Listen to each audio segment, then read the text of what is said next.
All right, so Mr. Carney here to talk about Punnett squares. So a little bit of a review that we're going to go over is alleles. Alleles are one member of a pair or a series of genes that occupy a specific position on a specific chromosome. So another way to phrase this is, so you go into an ice cream store and there's 31 different flavors of ice cream. Even though they're all different flavors, they're all still ice cream, right? So alleles are going to be those different flavors of ice cream, of different flavors of genes that you have available to you. So, and then dominant and recessive alleles. Dominant alleles have more say in the appearance of what something's going to look like if they're present, and then recessive alleles have little to no say what the appearance is going to look like if the dominant allele is present. So the phenotype is the appearance of a trait of an organism. Like I have blue eyes, brown hair, and I'm really tall. And then the genotype is going to be the genetic makeup of an organism. So you might not see it, but I could have blonde hair allele, or I could have a short allele, or anything like that. But since it's not present in my phenotype, I might not know that I have that genotype. So some more review is going to be two different types of alleles are going to be heterozygous. So if I have a dominant allele and a recessive allele, that's going to be heterozygous. So it's going to be represented by the genotype capital letter and a lowercase letter. Here it's capital B and lowercase b.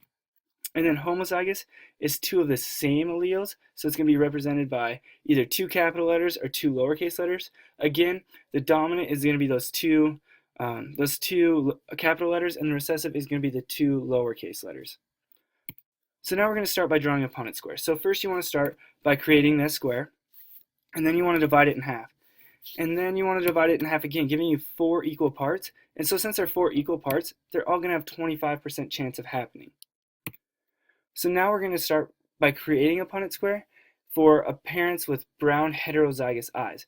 And so what the heterozygous means is that they're going to be those two different alleles. So it's going to be one dominant and one recessive. And in this case, the blue eyes are recessive genes. So we are going to start by creating the putting the mother on top. So we want to put the mom on top, and that's both heterozygous, so it doesn't really matter which one you put on top or bottom. So we're going to put the big B there and then the little b. So you can see that's the genotype of the mother. And then we're going to put the big B here for the father and the little b. Again, that's going to be the genotype of the father and the genotype of the mother. So now what you do is you cross them, so you can see the big B comes in right here. So we want to draw the big B here, and then the big B from this one comes right in here.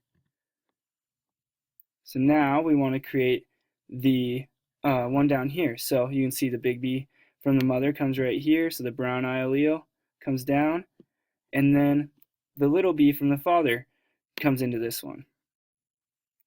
Now we want to create this one over here. So the big B from the father and the little b from the mom.